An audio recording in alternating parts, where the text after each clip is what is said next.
Assalamu alaikum bandiraɓe musidɓe tedduɓe yeɓiyankoɓe Ayaw Pindi TV on calminama ko dañde tigui weltare huccidde mon no min gowi wadde kala saaha ɗo e Pindi TV woni kabirɗe ko Abou Ba ene jeeya hande e people aji men Mame Matar Gueye mo ONG Jamra yonnani hay saaha goto ko président Bassirou Diomaye Faye waɗi recevoir Charles Michel ɗum noon ha joni noon e people aji emin gaddanima ko ganduɗa ko woni noon association nationale de la presse sénégalaise noon non kañum ne jalti waɗi communiqué e sangre ganduɗa ɗon wonde noon kolle mabɓe walla noon goɗɗi mabɓe noon e banggal golle koko waɗa agressé e match bannoɗo to ganduɗa to woni to stade Alassane Djigo mamin garana mon hen kono noon beelamma ɓe fulɓe guurata o saaha ne jii noon télé guintirtoɗo noon pulago mamin garana mon hen eko addi ɗum joni joni wonata ko ɓooyata non tigui Abou Ba jaam ari e fulɓe ne jiiɗen télé guintirtoɗo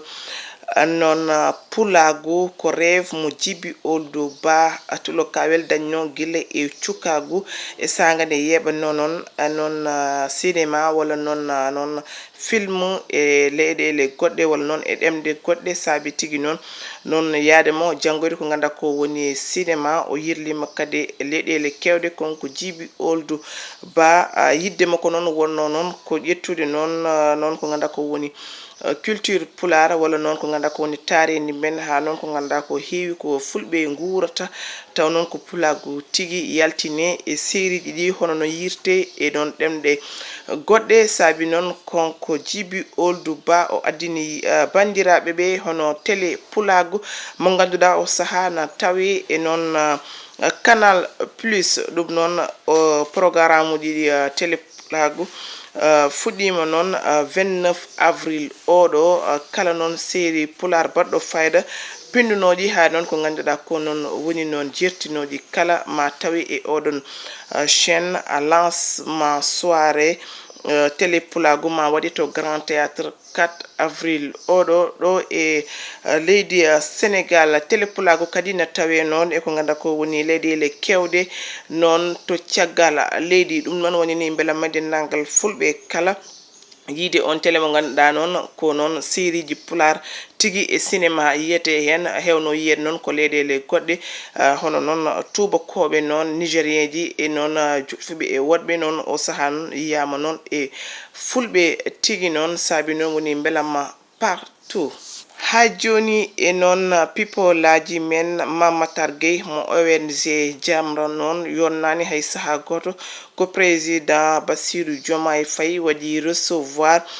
Charles Michel konko noon e wiide noon Mame Matar Gueye harema ɓe gonno hanki e hecci hanki ha joni koye ɗum ɓe goni tigui saabu noon ɓe kewatono ko ganduɗa ko woni debbo tigui gorkati e nder leydi Sénégal sooɓe jii noon président Diomaye Faye Bassirou Diomaye Faye waɗi recevoir noon Charles Michel mo ganduɗa tigui noon ko noon kañum tigui woni premier ministre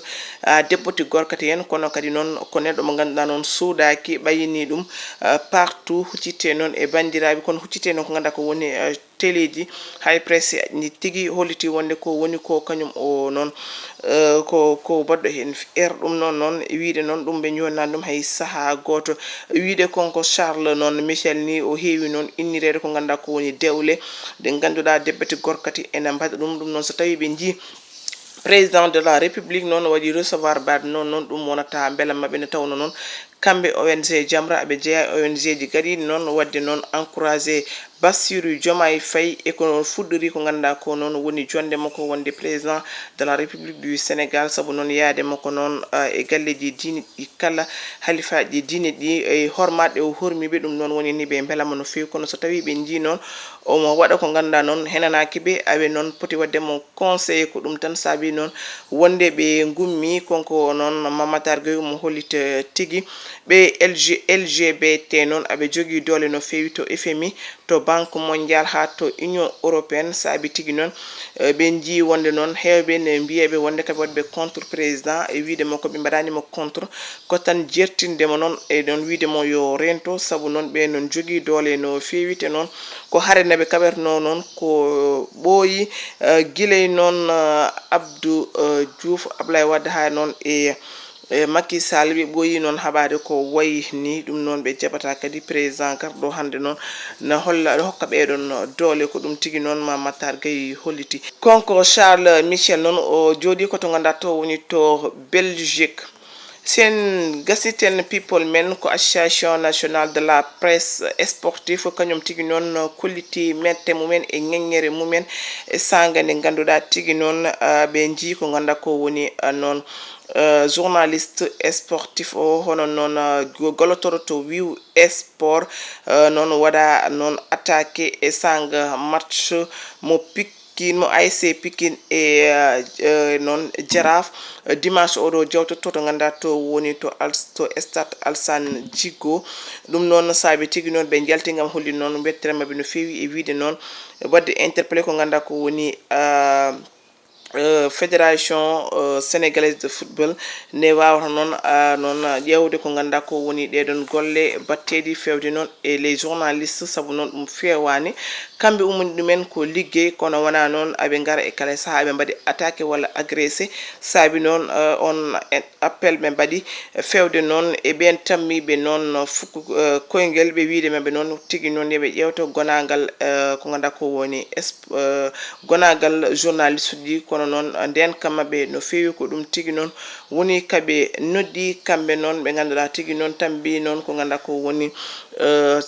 sartugol ko ganduɗa ko woni information ngaji sport ha tentino ko ganduɗa ko woni noon e football ɗo e leydi Sénégal ko ɗum wonno kamin tongonno moon hande e people aji men min totomo rendez-vous ko boyata so weeli jomiraɗo jaam funnague e hirnague rewo e worgo merci Abouba konko henno ko ganduɗa ko woni caméra o merci heɗanɓe men e banggal montage et technique o woni Alifal ha e Doudou e Djiby en dennagal noon wonɓe toon e technique o kala ɓe calminama ɗum noon jaam funnague e hirnague rewo e worgo merci beaucoup bonne fin de soirée on jarama.